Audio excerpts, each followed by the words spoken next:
चलिए ठीक है। कल जो हम लोग देखे थे उसके आगे करते हैं। कल मैंने आप लोगों को पोटेंशियोमीटर का जो है दो एप्लीकेशन बता दिया था, comparison of two EMF, EMF को कैसे कंपेयर करते हैं किसी दो बैटरी का। उसके बाद मैं लास्ट में बता रहा था कि किस तरीके से पोटेंशियोमीटर की हेल्प से एक आप internal resistance of a battery find out करते हैं। ठीक है, तो आज हम लोगों को ये करना है। चलिए, क्या आवाज़ सही है? ओके, आवाज़ सही है। चलिए ठीक है।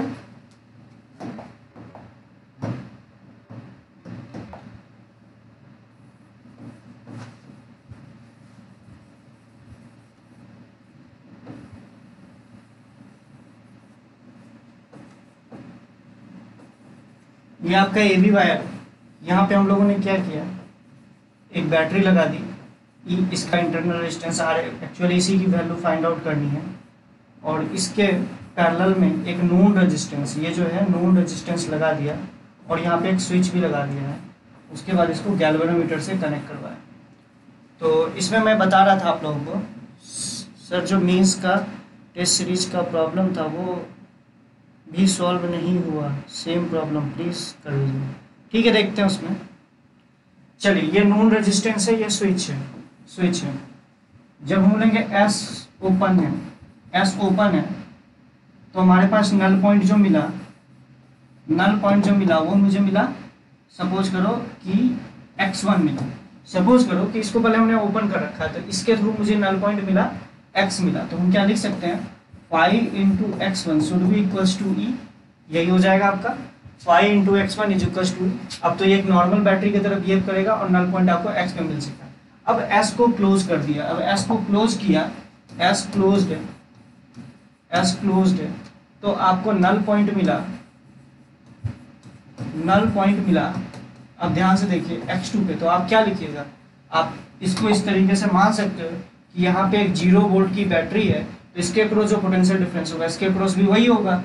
ध्यान से देखिए, यहाँ का जो पोटेंशियल होगा यहाँ का पोटेंशियल सेम होगा, तो सिंपल सी बात है, तभी गैल्वेनोमीटर के थ्रू करंट 0 फ्लो करेगी। तो यही कॉन्सेप्ट है। हम अगर इसको ध्यान से देखें तो हम लिख सकते हैं E/R plus 0/R upon 1/R plus 1/R is equals to 5 into x2। ध्यान से देखिए, यहाँ पे आपको दे रखा है, ये इक्वेशन 1 है, ये इक्वेशन 2 है। अब जब इन दोनों इक्वेशन को सॉल्व कीजिएगा, अब ऐसा कीजिए दोनों को डिवाइड कर दीजिए, तो 5 कैंसिल आउट हो जाएगा, ई भी कैंसिल आउट हो जाएगा। जब इस इक्वेशन को सॉल्व कीजिएगा तो r की वैल्यू आ जाएगी x1/x2 minus 1 into are. Solve करके देखिएगा, यही आपकी वैल्यू आती है। समझ रहे हैं मेरी बात को? तो ये आपका आता है x1/x2 माइनस 1 इंटू आर। तो ये आपकी इंटरनल रेजिस्टेंस की वैल्यू होती है। इससे आप निकाल सकते हो, आराम से निकाल सकते हो। ये अगर आपको समझ में आया तो आप आराम से निकाल सकते हो। तो बताओ, इसमें कुछ दिक्कत था? नहीं दिक्कत था। अब लोग बात करेंगे मीटर ब्रिज की। किसकी बात करेंगे? Metre bridge. तो मीटर ब्रिज क्या होता है, अगर आपको याद हो तो मैंने ब्रिज स्टोन ब्रिज आप लोगों को बताया था। ब्रिज स्टोन ब्रिज क्या होता है, ये आप लोगों को समझ में आया? ये आप लोगों को क्लियर है या नहीं है? धीरज सर आज आप हैंडसम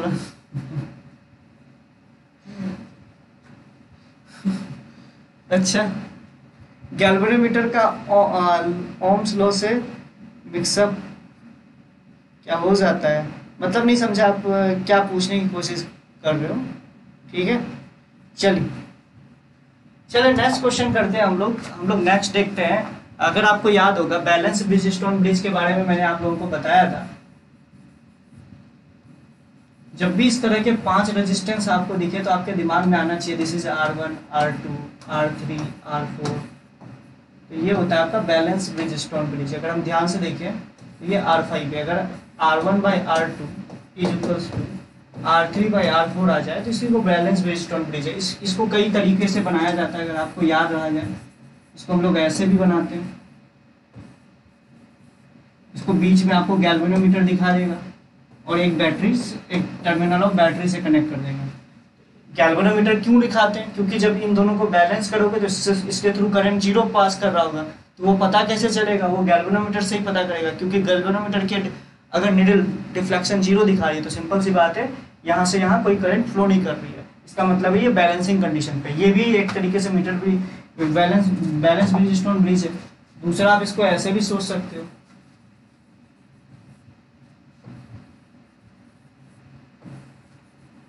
ये भी आपका ब्रिजस्टोन ब्रिज है, R1 R2 R3 R4, ये R5 हो गया। समझ रहे हो मेरी बात को? तो कई तरीके से हो सकता है, इसको पॉइंट पोटेंशियल टेक्निक से आप अगर ड्रॉ करोगे तो आपको समझ में आ जाएगा। ये सभी आपका बैलेंस ब्रिजस्टोन ब्रिज है। बैलेंस ब्रिजस्टोन ब्रिज का ही एक एप्लीकेशन होता है मीटर ब्रिज। तो मीटर ब्रिज कैसा होता है उसको हम लोग देख लेते हैं। मीटर ब्रिज कुछ ऐसा दिखता है।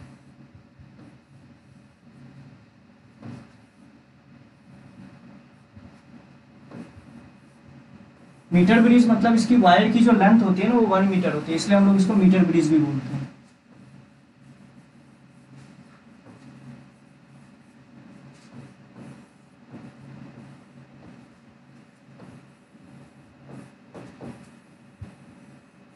ये जो होता है ना एक्चुअली में 1 मीटर का होता है, लेकिन फिर भी हम लोग L मान लेते हैं। ये स्टैंडर्ड वायर होता है, अगर तुम देखो तो ये स्टैंडर्ड वायर होता है जिसकी क्रॉस सेक्शन एरिया और लेंथ एक तरीके से बोलो फिक्स होती है। मतलब लेंथ तो हमने 1 मीटर बोल ही दिया, L की वैल्यू हम लोग 1 मीटर बोलते हैं, या आप बोल सकते हो 100 सेंटीमीटर, कोई दिक्कत नहीं है। तो अब अगर तुम ध्यान से देखो तो this upon this should be equals to this upon this. इस वायर का अगर मैं इसको AB वायर बोलूँ तो ये आपका AB वायर है, इसका रेजिस्टेंस कितना हो जाएगा? रेजिस्टेंस ऑफ AB वायर हो जाएगा L rho L by A। ध्यान से देखिए, rho is the resistivity of this wire, L is the length और A is the cross section area. ठीक है, ठीक है। तो यहाँ से आप एक बात बताइए, इसका अगर मान लीजिए कि आप क्या किए कि मान लो कि जैसे ये वाला रेजिस्टेंस नोन है और ये वाला रेजिस्टेंस अननोन है, ये अननोन है। सुनना मेरी बात को, अगर ये नोन है और ये अननोन है तो इसका मतलब क्या है? This resistance upon this resistance मान लेते हैं, इसको P पॉइंट मान लेते हैं। आपने क्या किया कि यहाँ पे एक नोन रेजिस्टेंस रखा और यहाँ पे एक अननोन रेजिस्टेंस है, इसकी वैल्यू आपको कैलकुलेट करनी है। तो आप क्या करोगे कि यहाँ से गैल्वेनोमीटर पहले A पॉइंट पे टच कराओगे, फिर B पॉइंट पे टच कराओगे। अगर आपका गैल्वेनोमीटर दोनों तरफ अपोजिट डायरेक्शन में डिफ्लेक्शन दिखा रहा है तो मतलब बीच में नल पॉइंट एग्जिस्ट करेगा। तो हम लोग क्या करते हैं, इस तरीके से इसको स्लाइड कराते हैं, इसको हम लोग जॉकी बोलते हैं। तो इसको कुछ और जॉकी मत समझ लेना। तो यहाँ से हम लोग इसको स्लाइड करवाते हैं तो एक पॉइंट ऐसा आता है जहाँ पे कि गैल्वेनोमीटर का जो निडल है वो डिफ्लेक्शन दिखाना जीरो कर देता है, मतलब हमारे पास नल पॉइंट आ चुका है। अब नल पॉइंट आ चुका है तो ध्यान से देखिएगा, नल पॉइंट में हम बोल सकते हैं यहाँ का रेजिस्टेंस अपॉन यहाँ का रेजिस्टेंस मतलब P upon R of AP should be equals to Q upon R of PB। तो यहाँ से आप सॉल्व कर सकते हो। कैसे कर सकते हो? अब ध्यान से देखो, इसको हम लोग लिख सकते हैं P upon R of AP को बोल सकते हैं, इसकी लेंथ को कितना मान लेते हैं? चलो इसकी लेंथ को मान लेते हैं, चलो x मान लेते हैं, यहाँ से यहाँ तक की लेंथ x मान लेते हैं। इसको लिख सकते हैं x into rho upon A, rho L by A। तो ध्यान से देखिए, ये है Q अपॉन, ये वाली लेंथ कितनी हो जाएगी? ये वाली लेंथ हो जाएगी 100 minus x into rho upon A। तो ध्यान से देखिए, इसको जब सॉल्व कीजिएगा तो ये हो जाएगा P upon x is equals to Q upon 100 minus x. यानी ये आपका मीटर ब्रिज का आपका एक सिंपल सा एक्सप्रेशन आ जाएगा। अच्छा, अगर ये वायर का रेजिस्टेंस वैरी कर रहा होता तो सिंपल सी बात है, ये रेजिस्टेंस निकालना पड़ता है, ये वाला रेजिस्टेंस भी आपको निकालना पड़ता है। समझ रहे हो मेरी बात को? ठीक,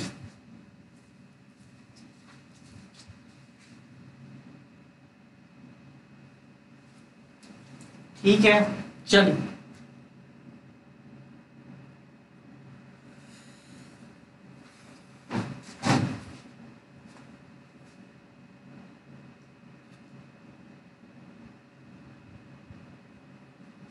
चलिए ठीक है, हो गया।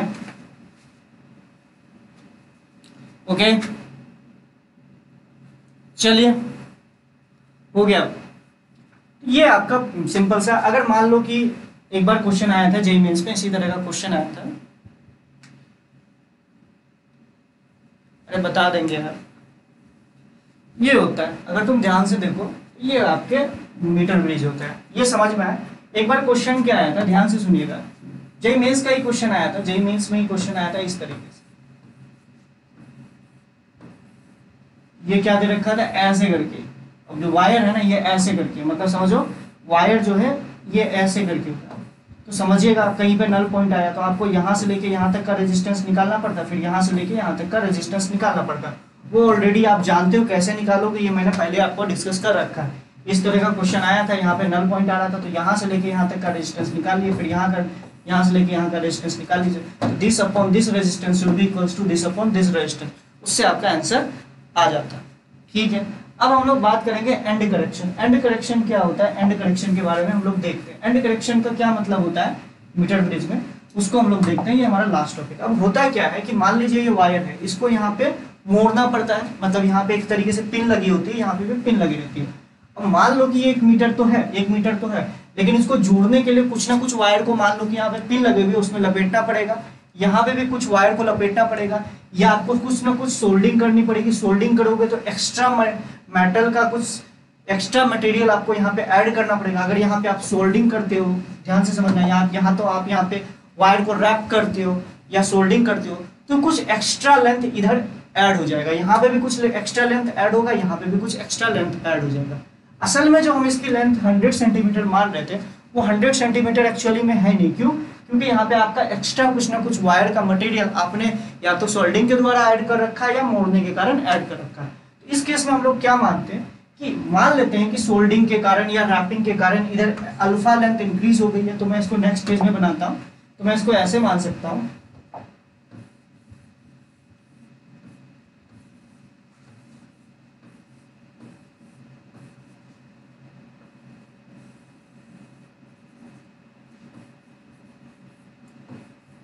तो एंड करेक्शन मान लेते हैं इधर अल्फा लेंथ इंक्रीज हो गई है, उधर बीटा लेंथ इंक्रीज हो गई है। तो अगर आप ध्यान से देखो अब इसकी टोटल लेंथ कितनी हो जाएगी, अगर तुम ध्यान से देखो तो इसका एल टोटल कितना हो जाएगा, ये हो जाएगा 100 प्लस अल्फा प्लस बीटा। अच्छा, अब ध्यान से देखो इस अल्फा और बीटा को निकालना ही एक्चुअली में एंड करेक्शन है, क्योंकि एक्चुअली में जो लेंथ हम लोग 100 सेंटीमीटर मार रहे हैं वो 100 सेंटीमीटर नहीं है। इधर कुछ जुड़ गया, इधर कुछ जुड़ गया, इधर को मान लिया कि इधर एक्स्ट्रा लेंथ ऐड हो गया उस मटेरियल के कारण, और इधर बीटा लेंथ ऐड हो गया। अब मान लीजिए अब इस अल्फा और बीटा को कैलकुलेट करने के लिए हम लोग दो नोन रेजिस्टेंस लेते हैं। मान लो P और Q की वैल्यू नोन है, मुझे पता है इसके बारे में, अननोन नहीं है ये, इसके बारे में हम लोग जानते हैं।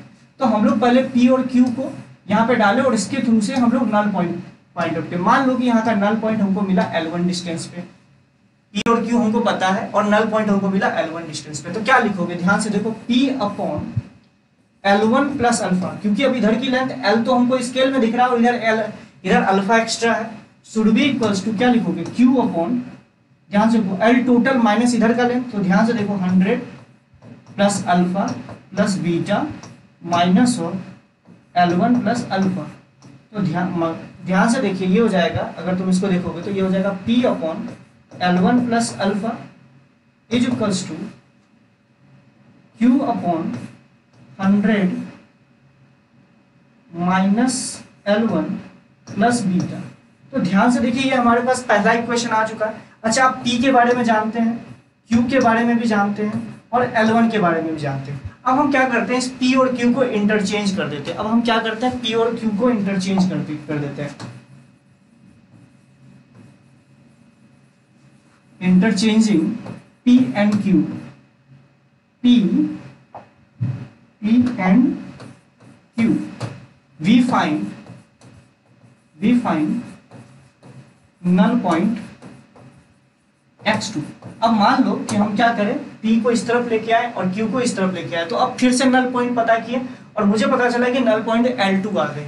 तो उस केस में क्या लिखोगे, अब उस केस में लिखोगे Q upon L1 L2 plus alpha is equals to P upon 100 minus of L2 plus beta, यही आ जाएगा। तो आपको PQ पता है, L1 पता है, L2 पता है, तो क्या आप आसानी से दो इक्वेशन है, दो वेरिएबल है, अल्फा और बीटा है, उसकी वैल्यू निकाल सकते हो, आराम से निकाल दो। इस तरीके से हम लोग नल पॉइंट के बारे में निकाल लेते हैं। तो ये आपका होता है, इसी तरीके से हम लोग एंड करेक्शन के बारे में पता करते हैं। तो एंड करेक्शन के बारे में यहाँ से आप अच्छे से पता कर सकते हैं। ठीक है, तो ये हमारा हो गया पूरा का पूरा इंस्ट्रूमेंटेशन वाला पार्ट, पूरा का पूरा आपका थ्योरी कंप्लीट हो गया। अब चलिए हम लोग क्वेश्चन वाली बात करते हैं। तो क्वेश्चन पे फोकस करते हैं, तो ध्यान से देखते हैं। तो ये मैंने क्वेश्चंस को सिलेक्ट कर रखे हैं आपके लिए पहले से, तो पूरा का पूरा थ्योरी कंप्लीट हो चुका है। इसमें हमारा क्वेश्चन भी रहेगा, ये पार्ट 1 है, ध्यान दीजिएगा, ये आपका पार्ट 1 है। थ्योरी में कोई अगर दिक्कत है तो पूछ लीजिए, बाकी फिर हम लोग आगे बढ़ेंगे। ध्यान से सोच लीजिए, अगर कोई दिक्कत है तो पूछ लीजिए, नहीं तो फिर हम आगे बढ़ेंगे। थ्योरी में कोई दिक्कत है तो पूछ लीजिए, नहीं तो फिर हम लोग आगे बढ़ेंगे, मतलब क्वेश्चंस करेंगे आज, जितने भी क्वेश्चंस हो जाएंगे। कोई दिक्कत है? अरे एंड करेक्शन बता तो दिया, एंड करेक्शन क्या होता है, पूरा थ्योरी ही तो बता दिया उसका।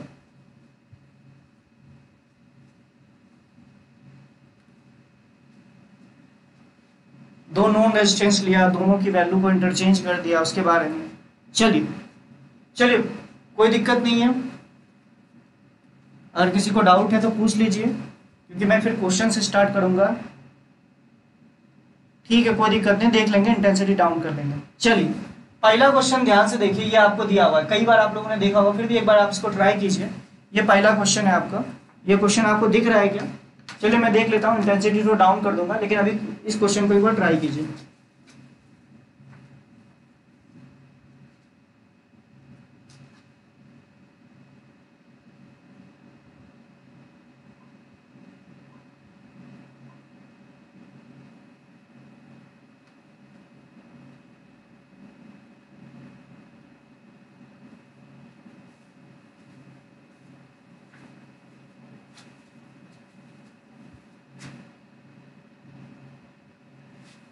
चलो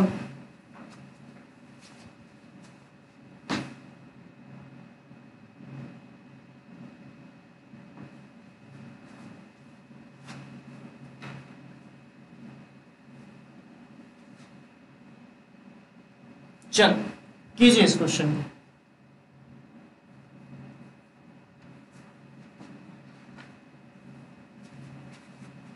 पहला क्वेश्चन ट्राई कीजिए इसको।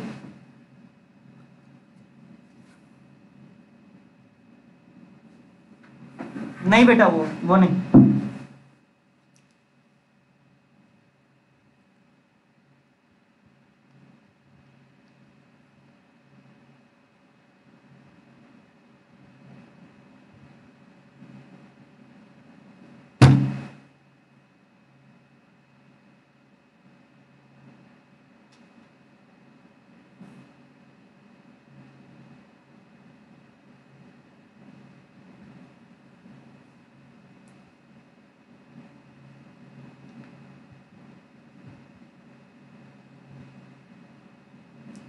पोस्ट ऑफिस बॉक्स आपके सिलेबस में है ही नहीं, तो फालतू क्यों दिमाग लगाना, जो सिलेबस में उस पर फोकस कीजिए ना।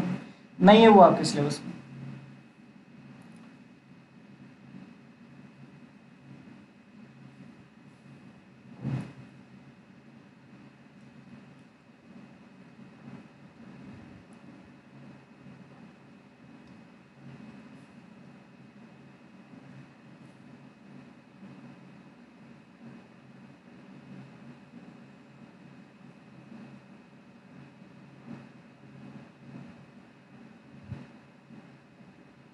ध्यान से देखिए, लिखा है form A sphere of electrical conductivity के, इलेक्ट्रिकल कंडक्टिविटी दे रखा है कि टू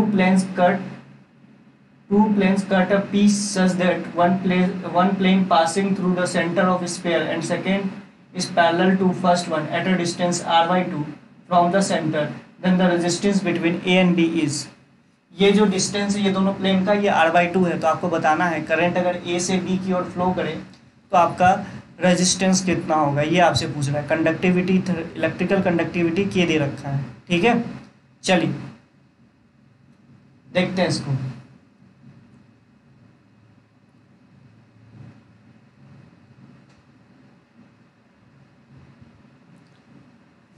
चलिए देखते हैं, बहुत टाइम लग रहा है आप लोगों को। इस क्वेश्चन में ये कह रहा है, ध्यान से सुनिएगा, इस क्वेश्चन में ये कह रहा है कि पहले तो एक स्फीयर बना लो, स्फीयर को ऐसे करके बना लेते हैं।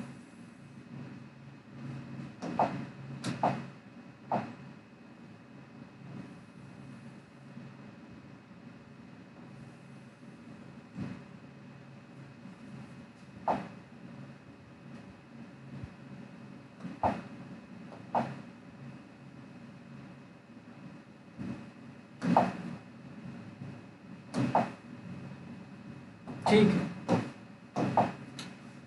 ये आपका ए है, दिस इज बी। अब इस वाले सेक्शन को आप ध्यान से देखिए, इसी से करंट पास कर रहा है इधर से इसमें। अगर तुम ध्यान से देखो ऐसे करंट की डायरेक्शन में जाओगे तो ये स्पेयर का पार्ट है, तो तुम ध्यान से देखोगे इसका जो क्रॉस सेक्शन एरिया बनेगा वो डिस्क टाइप का बनेगा। अगर तुम ध्यान से देखोगे तो वो डिस्क टाइप का बनेगा। डिस्क टाइप का बनेगा तो ध्यान से देखना, वो डिस्क का एरिया घटता जा रहा है। ये तो आपका सेंटर से पास हो रहा है, ध्यान से देखिए। और ये जो डिस्टेंस है अगर इसकी देखो तो ये r/2 दे रखा है, और ये जो r रेडियस का एक स्फीयर है। तो अगर मैं इसको ध्यान से देखूं, इसको देखो तो मैं यहाँ से अगर x डिस्टेंस पे जाऊँ, ध्यान से सोचना तो आपको समझ में आएगा। यहाँ से अगर मैं x डिस्टेंस पे जाऊँ, यहाँ से अगर मैं x डिस्टेंस पे जाऊँ, एक छोटा सा एलिमेंट लेता हूँ, ध्यान से सुनना, एक बहुत छोटा सा एलिमेंट लिया dx थिकनेस का एक एलिमेंट लिया, और ये x डिस्टेंस है। अगर मैं इसको सेंटर से मिलाऊंगा तो ये तो r ही होगा। अगर मैं ध्यान से देखो तो ये r ही होगा। तो ये वाली लेंथ कितनी हो जाएगी, मुझे लगता है this is r, this is x, then this is r² minus x square का अंडर रूट। अगर तुम इसको ध्यान से देखो तो ये आपका एक स्फेरिकल डिस्क टाइप का बनेगा। मतलब इसका क्रॉस सेक्शन एरिया तो मुझे ये पता चल गया। मतलब इस छोटे से एलिमेंट का अगर तुम रेजिस्टेंस लिखोगे छोटा सा dr, तो वो आपका कितना हो जाएगा। आपको थर्मल इलेक्ट्रिकल कंडक्टिविटी दे रखा है तो आप लिखोगे इलेक्ट्रिकल कंडक्टिविटी दे रखा है तो इसको लिखोगे 1/k। किस लेंथ के थ्रू फ्लो किया है करंट, dx लेंथ के थ्रू करंट फ्लो करेगी। और एरिया कितना है, अगर तुम ध्यान से देखो तो इसका रेडियस कितना हो गया, दिस इज द रेडियस। तो πr² that is pi into x square, इसका स्क्वायर करोगे तो यह आ जाएगा r² माइनस x²। इसी तरीके से आप हजारों एलिमेंट, इसके बगल में एक और एलिमेंट होगा इधर भी, और वो सभी सीरीज कॉम्बिनेशन में होंगे, तो इसी को इंटीग्रेट कर दीजिए कहाँ से कहाँ तक के लिए, x की वैल्यू ले लीजिए 0 से लेके r/2 तक के लिए। तो इससे जो आपका रेजिस्टेंस आएगा वही आपका आएगा, सिंपल सी बात है, इस स्लैब का रेजिस्टेंस। ये आपको समझ में आया किस तरीके से मैंने किया। मुझे दिख रहा है कि क्रॉस सेक्शन एरिया वेरी कर रहा है, तो x डिस्टेंस पे है, छोटा सा dx एलिमेंट लिया, क्योंकि देखो अगर तुम यहाँ से यहाँ फ्लो करो तो भी डिस्टेंस r/2 ही होगा लॉजिकली देखो तो क्रॉस सेक्शन एरिया वेरी कर रहा है, तो मैंने क्रॉस सेक्शन एरिया के हिसाब से लिखा। तो dx एलिमेंट तो रख दिया, पतला सा dx एलिमेंट लिया और उसका क्रॉस सेक्शन एरिया इतना हो जाएगा, और उसके हिसाब से मैंने इसको सॉल्व कर दिया। आई होप इसको सॉल्व कर लीजिए, आपका आंसर हो जाएगा। ये इंटीग्रेशन का क्वेश्चन है, इसके आगे आप ध्यान से देखिएगा तो इसको क्वेश्चन सॉल्व कीजिएगा तो आंसर सी आएगा। समझ रहे मेरी बात को, इसका आंसर सी आएगा। चलिए ठीक है, अब ये दूसरा क्वेश्चन है, इसको थोड़ा सा सोचिए। ये भी आपका रेजिस्टेंस फाइंड आउट करने का क्वेश्चन है, इसको सॉल्व कीजिए थोड़ा सा। इसका आंसर सी आता है, पिछले वाला का आंसर सी आएगा, मतलब ये ln3/2πkr, ध्यान से देखिए यही आएगा, आंसर सी आएगा। अब इसको सॉल्व करने की कोशिश कीजिए, ये भी क्वेश्चन अपने आप में अच्छा है।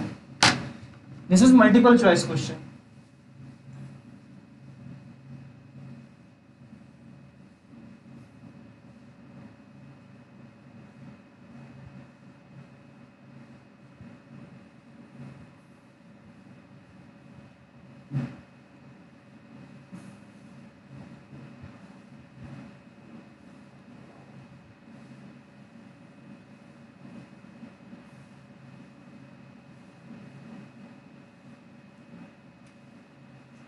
सॉल्व कीजिए इसको। चलिए समझ में आ गया ना पिछला क्वेश्चन, अगर कोई डाउट हो तो पूछ लीजिएगा। मुझे तो लगता है डाउट नहीं होना चाहिए, क्योंकि बहुत इजी कॉन्सेप्ट पे बेस्ड था।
जल्दी इसको सॉल्व कीजिए, ये भी उसी कॉन्सेप्ट पे, बस इसमें 2 क्वेश्चन एक साथ है, सोचिएगा तो आपको समझ में आएगा। अच्छा क्वेश्चन है।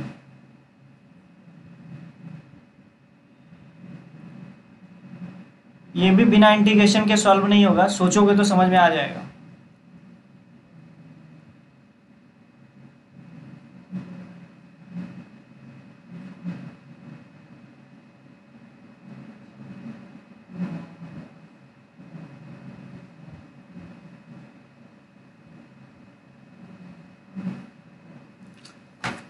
चलिए मैं एक बता रहा हूँ, बहुत टाइम लगा रहे हो आप लोग, एटलीस्ट इतने देर में तो आ जाना चाहिए, क्योंकि बहुत ज़्यादा आप टाइम लगा रहे हो। तो देखो यहीं इसी फिगर के थ्रू मैं बताता हूँ। आई थिंक ये फिगर आप लोगों को विजुअल है, तो मैं इसी फिगर के थ्रू आप लोगों को बताने की कोशिश करता हूँ। पहला पूछा है, ध्यान से देखो, तो यहाँ पे दे रखा है L, this is M, this is N, this is O। इस वाले ये एक जो वो रिम नहीं होता है उस तरीके से है, इस वाले अंदर वाले सरफेस से बाहर वाली सरफेस की ओर। ये मतलब एक ये समझो कि एक सिलेंडर था, एक सिलेंडर था, ऐसे करके सिलेंडर था, ये समझो कि एक सिलेंडर, बहुत पतला सिलेंडर था, इसका हमने एक पतला सा पार्ट कट कर दिया, तो ये इस तरीके से वो जो रिम नहीं होता इस तरीके बनेगा, और उसका एक ये वाला पार्ट कट कर दिया, तो ये थोड़ा सा ये एक रिम टाइप की नहीं बनती है जो कि मोटा भी है थोड़ा सा, यही वाला पार्ट है, समझ रहे हो, जो कि आपको समझ में आ रहा होगा। तो हमें पहला क्वेश्चन ये बोला है कि करंट जो है वो अंदर वाले सरफेस से बाहर वाले सरफेस की ओर फ्लो कर रही है। तो ध्यान से देखिए, जैसे जैसे आप इससे सेंटर से दूर जाओगे तो क्रॉस सेक्शन एरिया बढ़ेगा, क्रॉस सेक्शन एरिया बढ़ेगा। तो हम क्या करते हैं, ध्यान से देखिएगा, हम यहाँ पे ऐसे कर सकते हैं कि यहां से हम लोग x डिस्टेंस पे जाए, एक छोटा सा एलिमेंट लिए dx। ध्यान से सुनिएगा, यहां से हम लोग x डिस्टेंस पे गए और एक छोटा सा एलिमेंट लिया, इसको हम लोग दूसरे कलर से मार्क कर देते हैं। ये वाला जो एलिमेंट लिया, ये हम लोगों ने ये वाला एलिमेंट लिया, और इसका ये जो लिया dx लिया। तो एक बात बताइए, इस एलिमेंट पे अगर तुम इसको ध्यान से देखो तो ये वाला एलिमेंट कुछ ऐसे करके आपको दिखेगा, इसका क्रॉस सेक्शन एरिया कुछ ऐसे करके दिखेगा, जिसका क्या, ये अब ध्यान से देखोगे तो तुम विजुलाइज होगा 3D में, अगर तुम इसको विजुलाइज करना चाहोगे, जिसका क्या, ये वाला जो लेंथ होगा वो अगर तुम यहाँ से x डिस्टेंस पे गए हो तो ये हो जाएगा, ध्यान से देखना, x इंटू पाई/2, और ये बहुत पतला एलिमेंट है तो ये मत समझना, और ये जो डिस्टेंस है ये dx आपने ले रखा। तो मैं ये बोलने की कोशिश कर रहा हूँ कि ये जो लेंथ होगा ये पाई इंटू x इंटू पाई/2 हो जाएगा। ध्यान से देखो, ये एक सर्कल बनेगा तो इसका डिस्टेंस हो जाएगा x इंटू पाई/2, ठीक है, x इंटू पाई/2। अच्छा, ये तो आपको हो गया ये, और ये वाला जो थिकनेस है ये आपको कितना दे रखा है, ध्यान से देखिए, ये वाला जो थिकनेस है वो आपको कितना दे रखा है, ये वाला थिकनेस, एक मिनट, t दे रखा है, क्या दे रखा है, t दे रखा है। तो इसका एरिया कितना हो जाएगा, ये वाली लेंथ पता है और ये वाली लेंथ पता है, तो इस वाले एलिमेंट का जो एरिया होगा, इस वाले एलिमेंट का जो एरिया होगा, इस वाले एलिमेंट का वो हो जाएगा पाई/2 इंटू एक्स इंटू टी। ध्यान से देखिए, इस वाले एलिमेंट का क्रॉस सेक्शन एरिया इतना हो जाएगा, मतलब इस वाले एलिमेंट का अगर छोटा सा रेजिस्टेंस लिखोगे तो वो ऐसे लिखोगे, ध्यान से देखना, इस छोटा सा रेजिस्टेंस लिखोगे ऐसे करके। अच्छा, इस एलिमेंट का डिस्टेंस मतलब कि लेंथ कितना हो जाएगा, dx हो जाएगा, क्योंकि करंट तो ऐसे फ्लो करेगी। ध्यान से देखो, करंट ऐसे जा रही है तो आप लिखोगे रो इंटू dx अपॉन पाई/2 इंटू एक्स इंटू टी। ये देख लीजिए, अब अगर ये आपको समझ में आया कि करंट अगर यहां से यहां की ओर फ्लो करेगी तो ये आपका रेजिस्टेंस की वैल्यू आएगी। ये नीचे वाला एरिया हो गया, ऊपर का हो गया रो इंटू dx, ये लेंथ dx लेंथ के थ्रू फ्लो कर रही है। अब देखिए x की वैल्यू कहां से कहां तक चेंज हो रही है, मुझे लग रहा है a से b तक चेंज हो रही है, तो this is going to a to b। तो यही आपका आंसर हो जाएगा, जो कि आपको पहला वाला पार्ट बोल रखा है LMON2PQRS। ठीक है, इसमें क्या रेजिस्टेंस की वैल्यू हो जाएगी। आई थिंक मुझे तो लगता है A option is correct, A option correct होना चाहिए जैसा आप लोग बोल रहे हो। हाँ, तो ए ऑप्शन सही है। अब दूसरा क्वेश्चन सोचिए, दूसरा वाला मैंने करवा रखा है ऑलरेडी आप लोगों को क्लास में।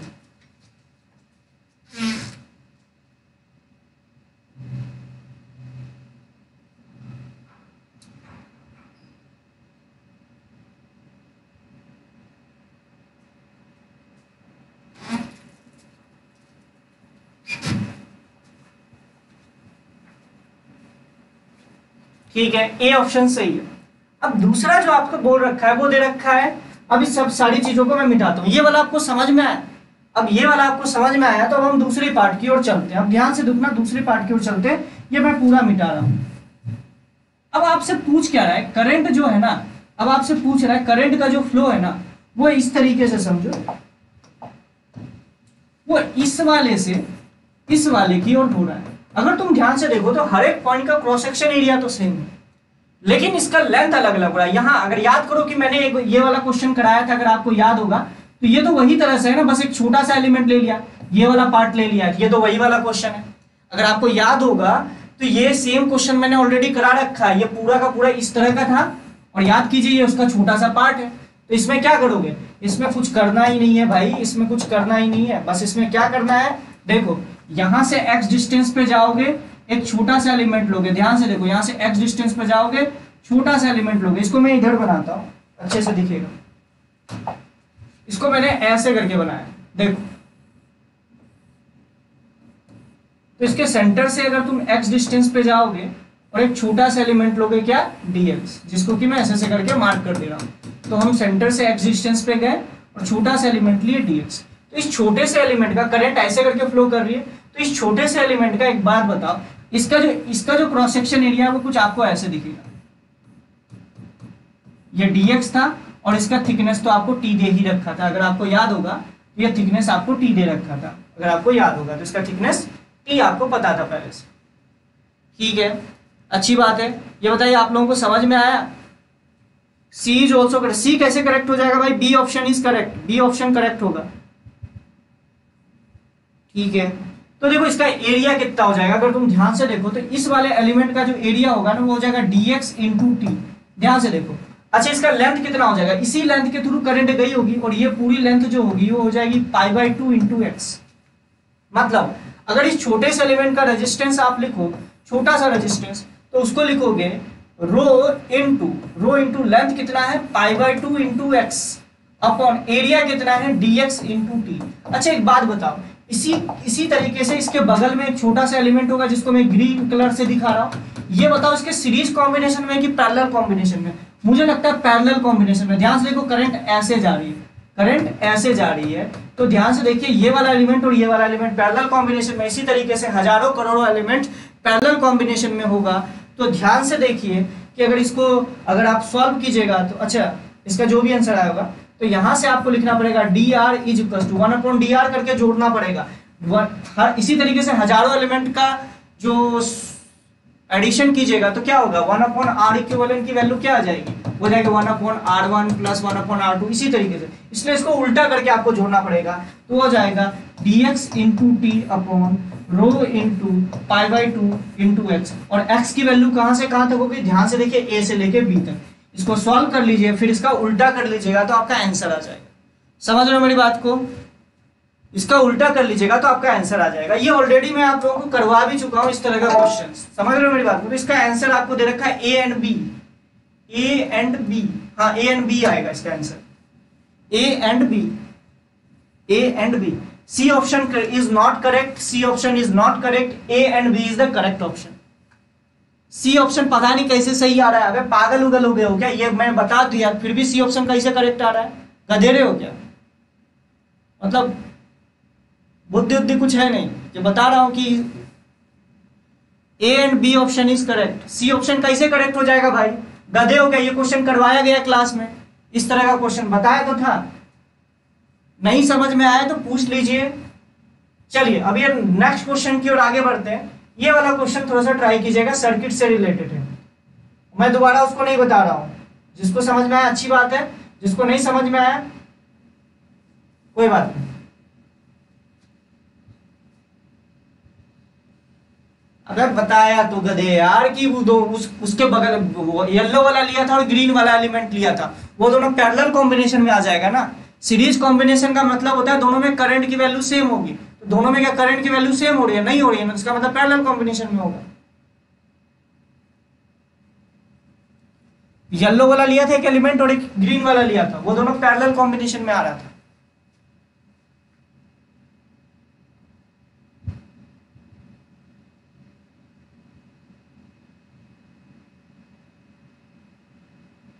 चलिए ये वाला क्वेश्चन ट्राई कीजिए, एक पैराग्राफ है पूरा का पूरा, इस क्वेश्चन को ट्राई कीजिए। हो ये दिख तो रहा होगा आप लोगों को, ठीक है। ये क्वेश्चन ट्राई कीजिए। पहला क्वेश्चन अगर आप लोगों को नहीं दिख रहा है तो फिर बताइए मुझे। ये आप लोगों का पूरा क्वेश्चन है, एक बार ट्राई कीजिए इस क्वेश्चन को।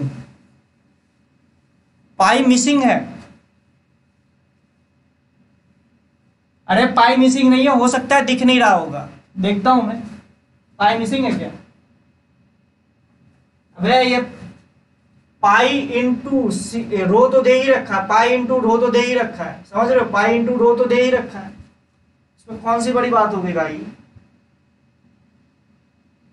पाई इंटू रो दे रखा है, कोई गलत नहीं है, करना अच्छे से। क्वेश्चन वैसे भी तुम लोगों को भेज दिया जाएगा ग्रुप में अभी।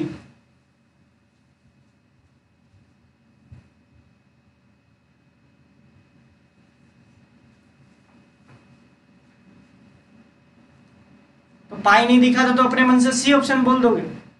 बस सी ऑप्शन कैसे करेक्ट था? सी ऑप्शन तो वैसे भी करेक्ट नहीं होता, गधेड़े जैसे कर लिया। तुम्हें दिख रहा था एलन में आंसर आएगा, फिर भी तुमने सी ऑप्शन बोल दिया कि बी नहीं तो सी, तुक्का मार देते हैं।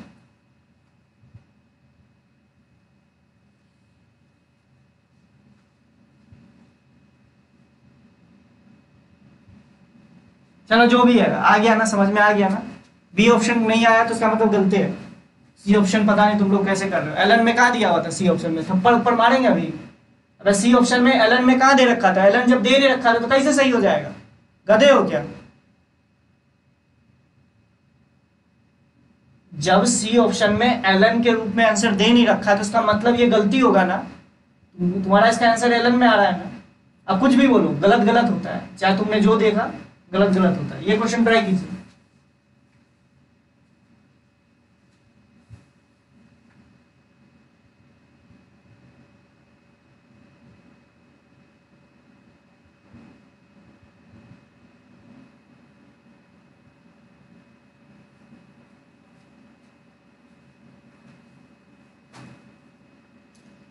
चलो क्या दे रखा है? एक सर्किट दे रखा है। सर्किट कैसा है एक बार मैं आप लोगों के लिए बना रहा हूं, जिसमें बोल रहा है R2 के थ्रू करंट अगर 0 हो जाए।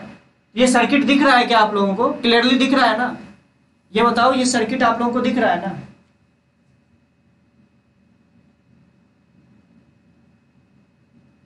अबे जो भी है, नया क्वेश्चन स्टार्ट हो गया, समझ में आ गया पिछला क्वेश्चन कैसे बनाया, बस बात खत्म।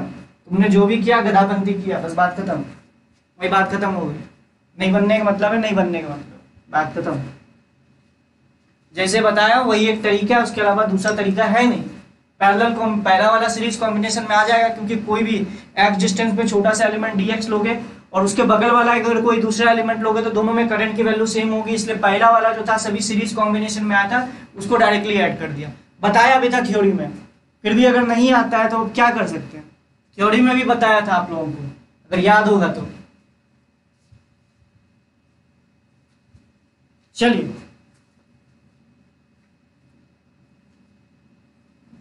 चलो फर्स्ट का ए बोल रहा है, ध्यान से देखते हैं। पहला क्वेश्चन क्या बोल रहा है, ध्यान से सुनो। आपको बोल रहा है कि अगर R2 में करंट 0 है, ध्यान से सुनिएगा, ये है R2। अगर तुम ध्यान से देखो तो दिस इज R2। इस वाले में करंट अगर 0 है तो इसका मतलब क्या? अगर तुम थोड़ा सा पॉइंट पोटेंशियल टेक्निक लगाते हैं, पॉइंट पोटेंशियल टेक्निक लगाते हो तो यहाँ का पोटेंशियल हम लोग मानते हैं, ध्यान से सुनो, यहाँ का पोटेंशियल मानते हैं 0, तो यहाँ का हो गया 15, तो यहाँ का 15 हुआ तो यहाँ का भी 15 और यहाँ का भी 15। अगर यहाँ का 15 है तो यहाँ का 10 और यहाँ का भी 15 हो गया। अगर यहाँ का 15 है तो ध्यान से देखो यहाँ का 5 हो जाएगा। तो ध्यान से देखो, हर एक पॉइंट का पोटेंशियल आपको पता चल गया। यहाँ का 0 तो यहाँ का, आप चाहते तो यहाँ का 0 भी मान सकते हो, तो इट्स अपॉन यू, मुझे कोई दिक्कत नहीं है। तो आप जैसे भी करते, अगर यहाँ का 0 मान लेते तो जैसे भी करते। अब आपको बोल रहा है कि R2 के थ्रू करंट 0 हो गया, तो इसका मतलब क्या? अबे R1 ये वाला है, R1 ये वाला, this is R1, this is R3, this is R4, समझ में आया? This is R3, this is R4, this is R2, ठीक है।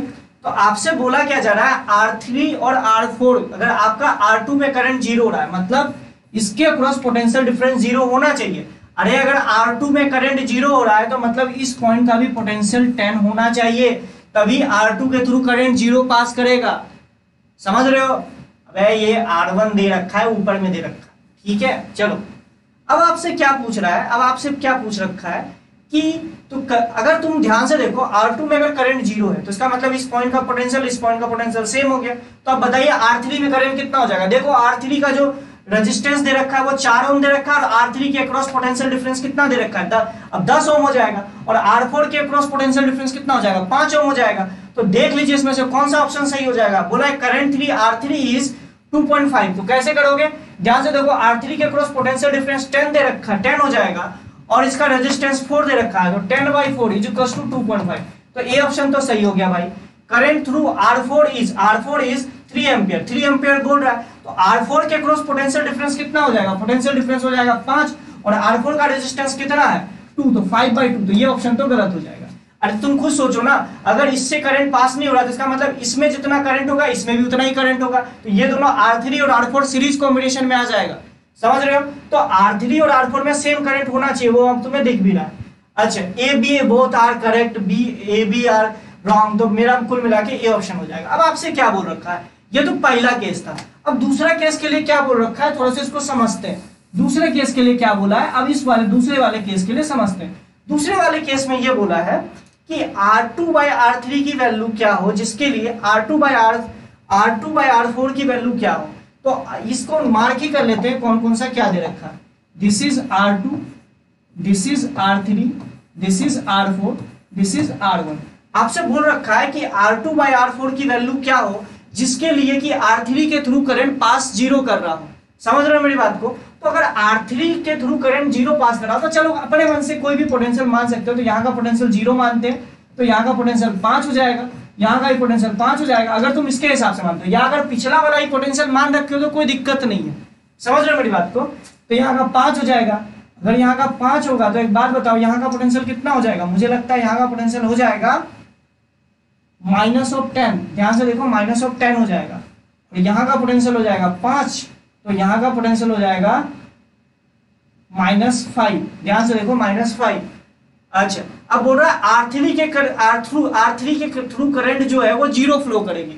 अगर R3 के थ्रू करंट जीरो फ्लो करेगी तो इसका मतलब है R3 के अक्रॉस पोटेंशियल डिफरेंस कितना हो जाएगा, 0 हो जाएगा। अगर R3 के अक्रॉस पोटेंशियल डिफरेंस 0 हो जाएगा तो यहाँ का पोटेंशियल भी -10 होना चाहिए। तो अगर -10 हो जाएगा तो ध्यान से देखो this is higher potential, this is lower potential, तो करंट इधर आएगी।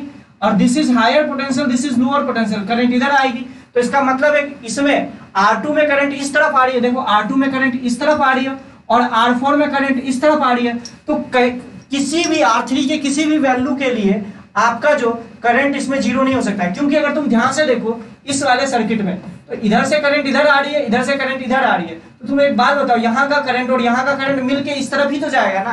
तो इसका मतलब है किसी भी R3 के वैल्यू के लिए सिंपल सी बात है R2/R4 की किसी भी वैल्यू के लिए R3 के थ्रू करंट जीरो हो ही नहीं सकता है। क्योंकि आपका हायर पोटेंशियल हो जाएगा, ये लोअर पोटेंशियल हो जाएगा। तो इधर से भी करंट आएगी, इधर से भी करंट आएगी। तो सिंपल सी बात है इसको करंट को इधर ही जाना पड़ेगा, R3 की तरफ ही जाना पड़ेगा। इसका मतलब है नॉट पॉसिबल, करंट की वैल्यू नॉट पॉसिबल। R3 के थ्रू R2/R4 के किसी भी वैल्यू R2/R4 के किसी भी वैल्यू के लिए R3 में करंट जीरो हो ही नहीं सकता। समझ रहे हो मेरी बात को, ठीक है। चलिए तो इसका आंसर दे रखा होगा नॉट पॉसिबल। तो देखिए इसका आंसर होगा सेकंड का डी ऑप्शन, मतलब नॉट पॉसिबल, ये हो ही नहीं सकता।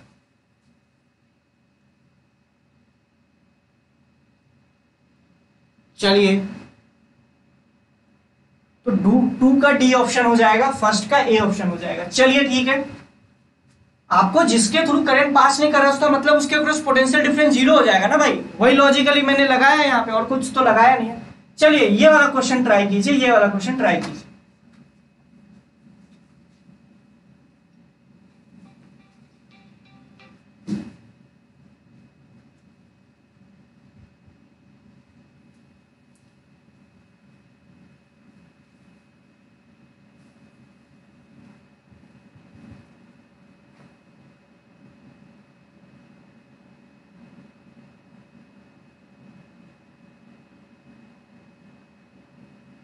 अरे करंट उरंट निकालने का फॉर्मूला नहीं दे रहा, बस यही करो कि जिसके क्रॉस पोटेंशियल डिफरेंस जीरो होगा उससे करंट जीरो पास करेगा, बस खत्म हो जाएगी, बात खत्म हो गई। अब इस क्वेश्चन को ट्राई कीजिए, बहुत इजी क्वेश्चन है।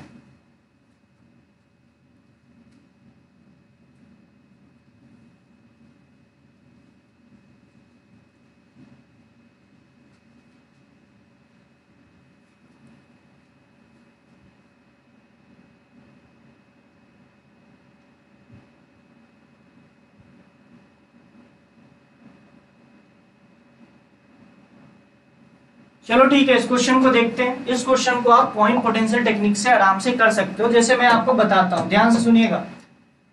आप क्या करो कि इस पॉइंट का पोटेंशियल मान लो 0। ध्यान से देखो, इस पॉइंट का पोटेंशियल अगर 0 मानोगे तो इस पॉइंट का पोटेंशियल 10 हो जाएगा। अगर इस पॉइंट का पोटेंशियल 10 हो जाएगा तो अगर ध्यान से देखो तो इस पॉइंट का पोटेंशियल भी 0 हो जाएगा। अच्छा, अमीटर एक आइडियल अमीटर होता है। अमीटर का मतलब होता है जिसका रेजिस्टेंस 0 होता है। तो इसका मतलब इसके अक्रॉस भी यहाँ का पोटेंशियल भी 10 हो जाएगा। अगर यहाँ का पोटेंशियल 10 होगा तो ध्यान से देखिए यहाँ का पोटेंशियल 4 हो जाएगा। अब आपसे पूछा क्या है कि अमीटर का रीडिंग क्या होगा। अगर तुम ध्यान से देखो तो इसमें करंट की वैल्यू किधर हो जाएगी। अगर तुम ध्यान से देखो तो इसमें करंट की वैल्यू किधर होगी, इस तरफ होगी। ध्यान से देखो, करंट की वैल्यू किधर होगी, करंट की वैल्यू होगी। ध्यान से देखो तो इसमें करंट की वैल्यू किस तरफ होगी। तो ये हो गया 10। अगर तुम ध्यान से देखो तो दिस इज 10। इसको 0 लिया तो ये 10 हो गया, ये भी 0 हो गया, तो ये हमारा 10 हो गया और ये 4 हो गया। क्योंकि अमीटर को हम लोग आइडियल अमीटर की तरह ट्रीट कर रहे हैं। जब तक बोला ना जाए उसी तरीके से हम लोग ट्रीट करेंगे। अब करंट की वैल्यू आपको इसमें निकाल लीजिए, इस वाले में। मुझे निकालना कितना है, अब ध्यान से सोचो, अमीटर में निकालना है। अब देखो, अमीटर वही वाली रीडिंग को देख, अमीटर के थ्रू जितनी करंट पास करेगी उसी को तो वो दिखाएगा। अरे र्यूड नहीं हूं भाई, तुम बोलते हो सर यू आर र्यूड। मैं इसलिए थोड़ा सा ये हो जाता हूँ क्योंकि देखो, जब थ्योरी में मैं ऑलरेडी हर चीज को बता चुका हूँ तो लॉजिकल बात है, तो ये आपसे एक्सपेक्ट करूंगा ना कि चीजें आपको जल्दी जल्दी समझ में आए। अब तुम्हें भी खुद पता होना चाहिए करंट इलेक्ट्रिसिटी। अगर तुम ध्यान से सोचो तो मुझे 2 लेक्चर में कंप्लीट करवाना चाहिए था क्रैश कोर्स के हिसाब से, लेकिन मैंने अभी तक 5 लेक्चर कंप्लीट हो गया। फिर भी ध्यान से सोचो तो 5 लेक्चर में तो हम लोगों ने करंट इलेक्ट्रिसिटी का थ्योरी ही कंप्लीट किया। उसके बाद भी अगर आपको दिक्कत आ रही है तो इसका मतलब है कि आपको या तो लेक्चर के बीच में कुछ पूछना चाहिए था। ठीक है, मैं बस आपसे यही बोलने की कोशिश कर रहा हूँ। तो आपको इस वाले ब्रांच में करंट पता चल जाएगा। अगर तुम ध्यान से देखो तो इस वाले ब्रांच में करंट पता कर लीजिए और इस वाले ब्रांच में करंट पता कर लीजिए। तो ध्यान से देखिए, अगर तुम इस वाले जंक्शन में किरचॉफ्स लॉ लगाओगे तो इस वाले ब्रांच में करंट प्लस इस वाले ब्रांच में करंट अगर आपको पता चल जाएगा तो इस वाले ब्रांच में करंट आ जाएगा। समझ लो, सबका पोटेंशियल डिफरेंस तो दे ही रखा है ना। तो इसमें देखो करंट की वैल्यू किधर होगी, इस तरफ होगी, और जिसकी वैल्यू 5 होगी, और इसमें करंट की वैल्यू इस तरफ 2 होगी। तो ध्यान से देखिए, अमीटर के थ्रू जो करंट जा रहा होगा वो 7 एम्पियर का जा रहा होगा और इस तरफ जा रहा होगा, इसकी वैल्यू 7 एम्पियर होगी। मैं फिर से बता दे रहा हूँ, ध्यान से देखो, इसको आपको समझ में आ जाएगा। पोटेंशियल मार्क कर रखा है, तो इसमें जो करंट जा रही होगी वो 2 एम्पियर, ध्यान से देखो तो इसमें 2 एम्पियर इस तरफ जा रही होगी, मतलब इसमें करंट 2 एम्पियर इस तरफ और इसमें करंट 5 एम्पियर इस तरफ। तो 5 और 2 7, यानी 7 एम्पियर करंट इधर आई हो। आ गया आंसर, इसमें कौन सी बड़ी बात थी।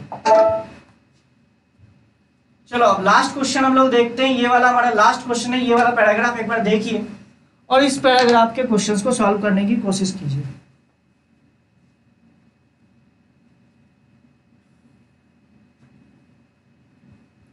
बेटा भूख बहुत ज्यादा तेज लगा है, पढ़ाने का मन नहीं कर रहा। तुम समझ रहे हो क्या कि भूख बहुत तेज लगी हुई है। चलिए ये लास्ट क्वेश्चन करते हैं, अब मेरे से बर्दाश्त नहीं होगा क्योंकि और भी क्वेश्चन मैं कराने वाला था। चलो ठीक है, यहीं तक करते हैं, इसके आगे चलो अब नेक्स्ट लेक्चर में देखेंगे। चलो इस क्वेश्चन को ट्राई कर लो। चलो ये लास्ट क्वेश्चन है।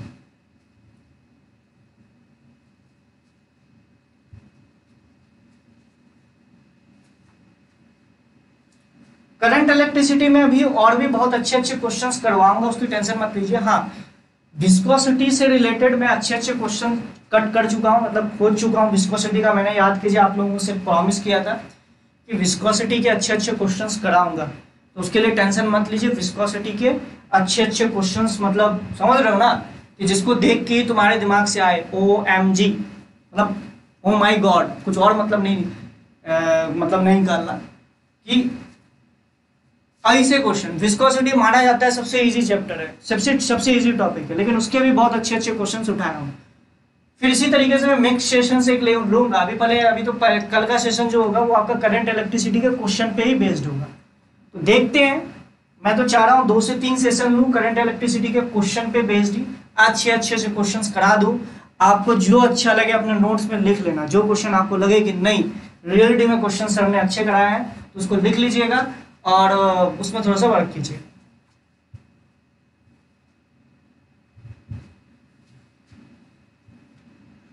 तुम तो भाई बैठे हुए हो, बैठ के बस देख रहे हो, हमें तो बोलते रहना पड़ता है। समझो हमें कितनी भूख लगी होगी।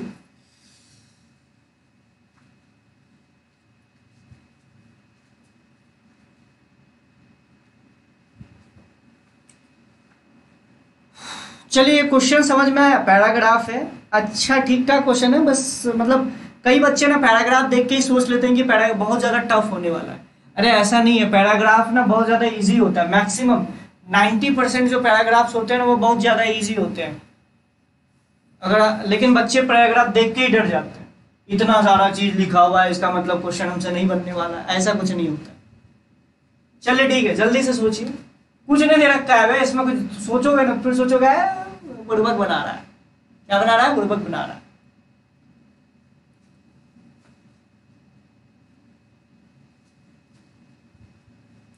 तो कल का सेशन, अगर कल हमारा सेशन होता है तो कल मैं आप लोगों को लूंगा क्वेश्चंस की एक और सीरीज, जिसमें कि करंट इलेक्ट्रिसिटी से रिलेटेड क्वेश्चंस को करेंगे।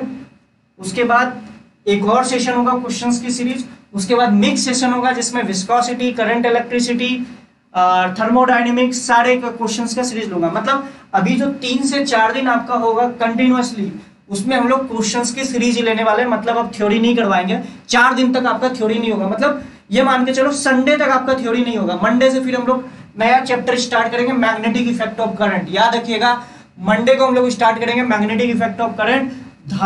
उसको भी हम लोग 6 से 7 लेक्चर में कंप्लीट करेंगे, मैग्नेटिक इफेक्ट ऑफ करंट।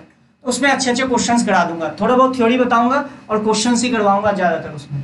ये मेरा थिंकिंग है, बाकी आप लोग खुद बताइएगा क्या मुझे उसमें ज्यादा थ्योरी में फोकस करना चाहिए या थ्योरी थोड़ा थोड़ा बनाते जाऊं और क्वेश्चंस पे ज्यादा फोकस करना चाहिए।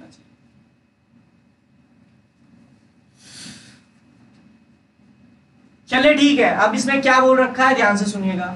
कुछ नहीं, वही जो मैंने तुम्हें थ्योरी में पढ़ाया है वही दे रखा है कि एक बैटरी है जिसका ईएमएफ ई है, इंटरनल रेजिस्टेंस स्मॉल आर है, इसको एक लोड रेजिस्टेंस आर से कनेक्ट कराया गया, तो उसमें करंट जो होगा वो E upon small R upon R होगा। इलेक्ट्रोस्टैटिक्स अंकेश सर आप लोगों को पढ़ाएंगे, अंकेश सर पढ़ाएंगे, टेंशन मत लीजिए, अंकेश सर पढ़ाएंगे, ठीक है। तो यही सब सारी चीजें आपको देखो गोल बच्चन दिया है इसमें, और कुछ नहीं देगा। Power supply through the battery load is I into delta V, where delta V is the potential difference across the load. मतलब ये सब सारी चीजें आपको दे रखा है। For 2 different value of resistance, अब ये लोड रेजिस्टेंस 2 अलग अलग वैल्यू ऑफ रेजिस्टेंस ले ले, तो आपको बोल रहा है कि दोनों में पावर सेम हो रहा है, तो R1 और R2 की मैक्सिमम वैल्यू क्या होगी। तो ये क्वेश्चन ना करंट का ना होके मेरा मानना है कि ये आपका इसका क्वेश्चन है, ध्यान से सुनना, ये आपका मैथ का क्वेश्चन। अब आपको क्या बोल रखा है, एक सर्किट है जिसमें R1 रेजिस्टेंस है और बैटरी का ईएमएफ ई है और इंटरनल रेजिस्टेंस R का वैल्यू दे रखा है 8 ओम। ध्यान से देखिएगा तो दे रखा है ये ई है और ये R1 है। इसी तरीके से दूसरा रेजिस्टेंस आपका R2 है और इसमें इसका ई दे रखा है और ये आपका 8 ओम दे रखा है। अब बोल रखा है दोनों में पावर सेम है, तो भैया इसका पावर और इसका पावर को इक्वेट करा दो, तो इसका पावर क्या हो जाएगा, इसका करंट कितना हो जाएगा, ई अपॉन R1 प्लस 8। अगर तुम ध्यान से देखो इसमें करंट इतना फ्लो कर रही होगी, इनटू इसके अक्रॉस डेल्टा वी, इसके अक्रॉस डेल्टा वी, या I square into R, I square into R. ध्यान से देखो इसका जो पावर होगा मैंने ये लिखा, इसी तरीके से इसका जो पावर लिखोगे वो लिखोगे ई upon R2 plus 8 into R2। तो इसको आपको सॉल्व करना है। तो एक बात बताइए, इससे क्या आ जाएगा, ई स्क्वायर एक दूसरे को चाकू मार देगा। उसके बाद यहां से मुझे लगता है ये आ जाएगा रूट R2, देखते हैं, root R2 into R1 plus 8 is equals to, ये हो जाएगा root R1 into R2 plus 8, ये आपका आ जाएगा। ठीक है, ये आपको समझ में आया, ये कैसे आया, ये आपको समझ में आया। अब इसको ई स्क्वायर काट दिया, ये इसका भी स्क्वायर होगा, आई स्क्वायर इंटू आर मैंने कर दिया रेजिस्टेंस के लिए, तो कोई दिक्कत है क्या, ठीक है, अरे ठीक है, ये समझ में आया। इसका पावर और इसका पावर सेम करवा दिया, तो ये आपका आ गया। तो इसको आप थोड़ा सा सॉल्व कीजिए, इसको जब सॉल्व कीजिएगा तो मुझे बताइए इसका आंसर क्या आएगा। इसको थोड़ा सा सॉल्व करो। अच्छा इसको सॉल्व करते हैं, इसको हटाते हैं, इसको सॉल्व करोगे तो क्या आएगा, ध्यान से देखते हैं।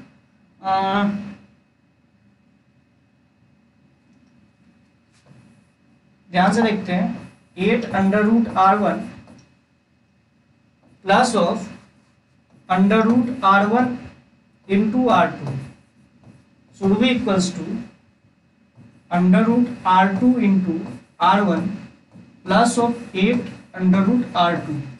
दोनों को एक तरफ ले आओ तो ध्यान से देखो, 8 ऐसे आ जाएगा और ये हो जाएगा √R1 माइनस ऑफ √R2, और उसको इस तरफ लेके आओगे तो ध्यान से देखो, ये आपका आ जाएगा प्लस ऑफ √R1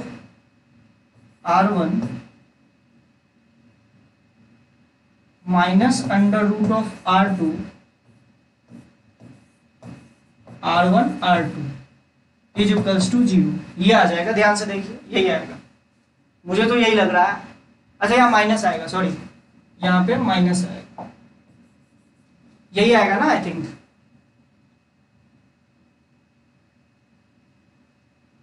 हाँ ठीक है, माइनस आ जाएगा, ये आ जाएगा। मतलब यहाँ से आपके पास दो रिलेशन आ गए, यहाँ ये आपको दिखेगा, ऐसे करके दिखेगा।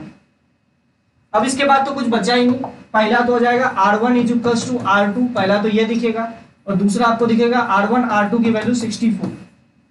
दो रिलेशन आपके पास दिखेंगे, या तो R1 is equals to R2 हो जाए, या R1 R2 की वैल्यू 64 हो जाए। तो अब क्वेश्चन पे लौटते हैं। अब आपको ये पता है, ध्यान से देखो, अब इस क्वेश्चन के हिसाब से अगर तुम ज्ञान देखो तो R1 R2 की वैल्यू 64 हो जाए। तो अच्छा एक बात बताओ, इसकी मैक्सिमम वैल्यू, और आपको क्या बोल रखा, we choose only integral value of load resistance. हम लोग only integral value of load resistance कर रहे हैं। तो ध्यान से देखो, इसमें ऐसे कर सकते हो, या तो R1 की वैल्यू 64 ले लो और R1 की वैल्यू 1 ले लो, या आप इसको ऐसे कर सकते हो, इसकी वैल्यू 8 ले लो, इसकी वैल्यू 8 ले लो, ये 1 इंटू ये 64 ले लो। और कौन कौन से पेयर्स को, R1 R2 की वैल्यू 64 है, तो बताइए R1 हमने ले लिया 64 और R2 की वैल्यू 1 ले ली। इसी तरीके से R1 की वैल्यू 8 ले ली और R2 की वैल्यू 8 ले ली, और इसकी इसी तरीके से उल्टा कर दिया। समझ रहे हो मेरी बात को, समझ रहे हो मेरी बात को? तो R1 प्लस R2 की मैक्सिमम वैल्यू कौन सी पॉसिबल है बताओ। इसके अलावा आप कर सकते हो 2, और इसके अलावा क्या कर सकते हो, 2 और 32 का भी पेयर बन सकता है। 64 1 88 8, उसके बाद 2 और 32 का बन सकता है, और उसके बाद क्या बन सकता है, इससे और 4 को 2 कॉमन ले लो तो मतलब 4 और 16 का बन सकता है। तो यही कॉमन पेयर बन सकते हैं R1 और R2 के, 64 1 8 8 2 32 और 4 16, यही का पेयर बन सकता है। तो अब आपसे पूछा जा रहा है कि R1 प्लस R2 का मैक्सिमम वैल्यू क्या होगा, तो मुझे लगता है 65। अबे यही तो होगा ना, R1 प्लस R2 64 प्लस 1 65 होगा, ये 16 ही हो पाएगा, ये 34 हो पाएगा, 20 हो पाएगा। तो यही आंसर इज पॉसिबल। अब पूछ रहा है R1 प्लस R2 कौन कौन सी चीज पॉसिबल नहीं है, तो ध्यान से देखो, R1 प्लस R2 हो सकता है 65, 16 हो सकता है, 34 हो सकता है और 20 हो सकता है। तो ध्यान से देखिए, तो इसमें से कौन सा नहीं दे रखा है, इसमें से कौन सा नहीं दे रखा है, मुझे लगता है डी नहीं दे रखा है। देखो 16 हो सकता है, 65 हो सकता है, 34 हो सकता है, लेकिन 32 नहीं हो सकता है, यानी डी ऑप्शन इज करेक्ट। समझ रहे हो मेरी बात को? तो ये आपका हो जाएगा डी ऑप्शन इज करेक्ट। तो ये आपका एक तरीके से करंट इलेक्ट्रिसिटी का क्वेश्चन था ही नहीं, this is question of math. ये बात याद रखिएगा, this is question of math. अब तुम एक बात बता कि इस क्वेश्चन में ऐसा क्या था कि जो आप नहीं कर सकते थे? अबे करंट इलेक्ट्रिसिटी का क्वेश्चन है ही नहीं भाई।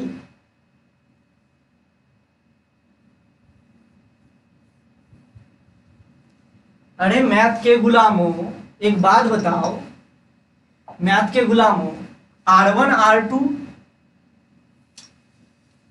मैं मतलब अपना सर पीट लूंगा। अबे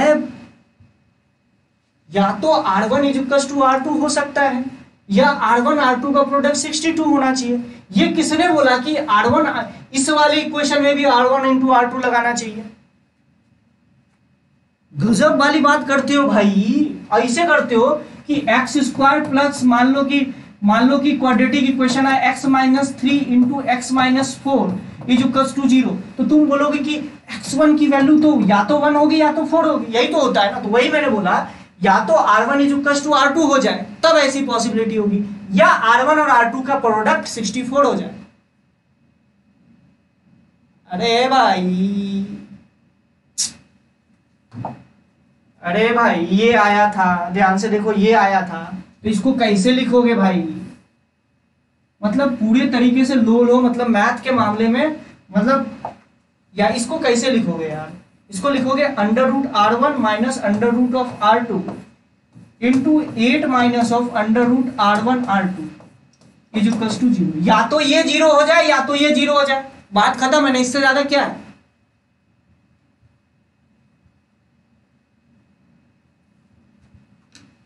भाई मैं मतलब एक बात बोलूंगा कि मुझे भरोसा नहीं हो रहा है, सच बता रहा हूँ, मुझे भरोसा नहीं हो रहा है कि मैं जेई के स्टूडेंट को पढ़ा रहा हूँ, वो ये गलती कर रहा है कि sir R1 is equal to R2 put करो, इसका मतलब R1 R2 की वैल्यू 8 हो गई भाई।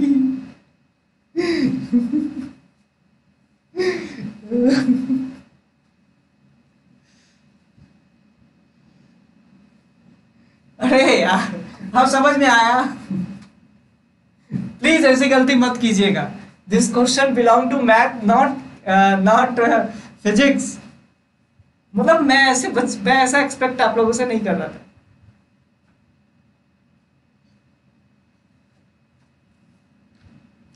चलिए ठीक है, आप समझ में आया होगा। अरे भाई इसको सॉल्व करोगे तो यही आएगा, या तो R1 is equal to R2 हो जाए, या तो R1 R2 का प्रोडक्ट 64 हो जाए, यही आपका रिलेशन है।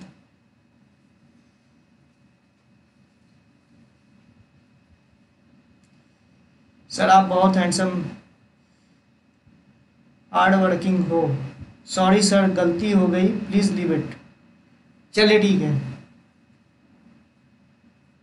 चलिए ठीक है। अब हम लोग देखो नेक्स्ट लेक्चर में हम लोग क्वेश्चंस को देखेंगे।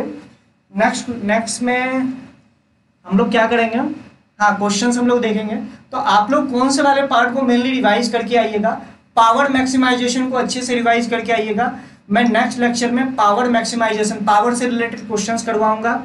उसके बाद एक दो क्वेश्चंस और देख लूंगा सर्किट से रिलेटेड, और देखता हूं जो अच्छे अच्छे क्वेश्चंस मिल जाए।